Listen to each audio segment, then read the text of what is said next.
Merhaba. Hayatınızdaki o güçlü uyarıları alsak da onları başarıya ve mutluluğa giden kişisel bir yol haritasına çevirsek nasıl olur? Gelin, genellikle fark etmediğimiz ama aslında bize pusula olabilecek bazı kritik noktalara birlikte bakalım. Her şeye belki de en temel soruyla başlamak lazım. Hayatınızın planını kim çiziyor? Siz mi yoksa başkası mı? İşte bu sorunun cevabı kendi hayatınızın mimarı olup olmadığınızı belirleyen en kritik faktör. O zaman ilk olarak şuna bir odaklanalım. Hayatınızın mimarı kim? O kalemi elinde tutan, kararları veren gerçekten siz misiniz, yoksa hayatınızın direksiyonunu başkasına mı bıraktınız? Bakın, kaynak metindeki ilk uyarı o kadar net ki, diyor ki, eğer hayatının iplerini başkalarının eline bırakırsan, kendini olayların akışına teslim edersen, sonuç kaçınılmaz. Güçsüz hissedersin. Bu, kendi hikayenin kahramanı olmak varken, başkasının hikayesinde bir figüran olmaya razı gelmek demek. Peki bu mimarlığın temelleri nerede atılıyor? Tabii ki iç dünyamızda. İyi tasarlanmış bir hayat her zaman sağlam bir iç temelden başlar. Zihniyetimiz ve duygularımız, işte inşa edeceğimiz yapının ne kadar sağlam olacağını onlar belirler. İşte bu slide olayı harika bir şekilde özetliyor. Bir yanda esnek düşünce var, diğer yanda katı, sabit fikirler. Esnek olduğunuzda ne oluyor? Gelişime, öğrenmeye bir kapı aralıyorsunuz. Ama katı bir zihinle o kapıyı kendi yüzünüze kapatmış oluyorsunuz. Büyümekle yerinde saymak arasındaki fark tam olarak bu işte. Ve geldik en can alıcı noktalardan birine. Tepkilerinizi kontrol edemiyorsanız, tepkileriniz hayatınızı kontrol eder. Bu cümle üzerine biraz düşünelim mi? Olaylar yaşanır ve bizim onlara bir tepkimiz olur. İşte o ikisinin arasındaki o kısacık an var ya, bütün özgürlüğümüz, bütün gücümüz tam da orada saklı. Eğer o anı yakalayıp tepkinizi bilinçli bir şekilde seçemezseniz, hayatınızın kontrolünü çoktan onlara teslim etmişsiniz demektir.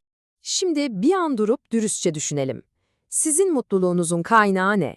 Gerçekten size mi ait, yoksa başkalarının ne yapıp ne yapmadığına mı bağlı? Ve işte acı ama gerçek bir uyarı daha. Eğer mutluluğunuzu başkalarının eylemlerine veya onların onayına bağladıysanız, üzgünüm ama kendinizi sürekli bir hayal kırıklığı döngüsüne mahkum ediyorsunuz. Çünkü gerçek ve kalıcı mutluluk dışarıdan gelmez, içeriden inşa edilir. Tamam, iç dünyamızın temellerini attık. Zihniyetimiz sağlam. Peki şimdi ne olacak? Şimdi sıra bu planı gerçeğe dökmeye, yani inşaata başlamaya geldi. Şu söze bir bakın. Ne kadar güçlü. Bir planınız yoksa başkalarının planının parçası olursunuz. Bu kadar basit. Kendi rotanızı çizmezseniz hayat sizi kaçınılmaz olarak başkasının rotasına savurur. O yüzden plan yapmak, kendi kaderinizin kontrolünü elinize almanın ilk ve en önemli adımıdır.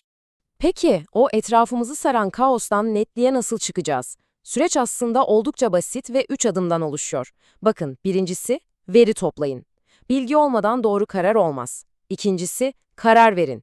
Tereddüt etmeyin. Çünkü kararsızlık büyük başarıların önündeki en büyük engeldir. Ve son olarak, üçüncüsü, harekete geçin. Ne kadar küçük olursa olsun bir yerden başlayın. O ilk adım var ya, işte her şeyi o başlatır. Sürekli böyle bir koşturmacanın, bir karmaşanın içinde boğuluyor gibi mi hissediyorsunuz? O zaman bir an durun. Sorun büyük ihtimalle yapacak çok işinizin olması değil. Sorun, neyin gerçekten önemli olduğunu belirleyememeniz. Doğru önceliklendirme, kaosu düzene çeviren sihirli bir anahtar gibidir, unutmayın. Ve geldik son aşamaya. İç dünyamızı düzenledik, eylem planımızı yaptık. Şimdi tüm bunları alıp dış dünyaya, yani gerçek hayata nasıl uygulayacağız? Başarının son halkası işte tam olarak burası. Sorumluluk almak harika bir şey ama bir inceliği var. Şu tabloya bir bakalım. Kapasiteniz dahilinde sorumluluk aldığınızda bu size ulaşılabilir başarılar getirir. Ama boyunuzu aşan yüklerin altına girerseniz bu sizi başarıya götürmez. Tam tersi, sizi ezer ve engeller. Anahtar kelime ne? Sınırlarınızı bilmek. Hayatta garanti olan tek bir şey var, o da değişim. Değişime karşı iki türlü tavır alabilirsiniz. Ya direnebilirsiniz, o zaman ne olur? Pasif kalırsınız, sürekli başkalarının bir şey yapmasını beklersiniz. Ya da değişimi kucaklarsınız. İşte o zaman proaktif olur, kendi ilerlemenizin kahramanı olursunuz. Biri edilgenlik, diğeri etkenlik. Seçim tamamen sizin. Ve bakın, sonuç olarak her şey en başta sorduğumuz o basit soruya geri dönüyor. Kalemi kim tutuyor?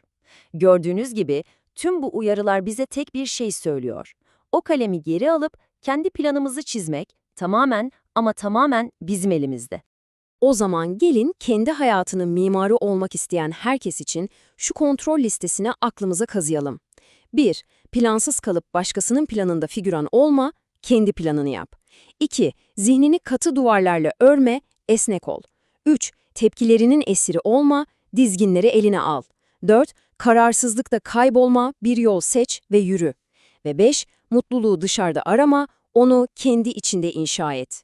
İşte bu maddeler kuracağınız hayat binasının en sağlam kolonları. Ve şimdi bu son ve en önemli soruyla sizi baş başa bırakıyorum. Kendi hayat planınızın o bembeyaz sayfasına bugün, tam da şimdi ilk çizgiyi nereye ve nasıl çizeceksiniz? Unutmayın, kalem sizin elinizde, seçim sizin.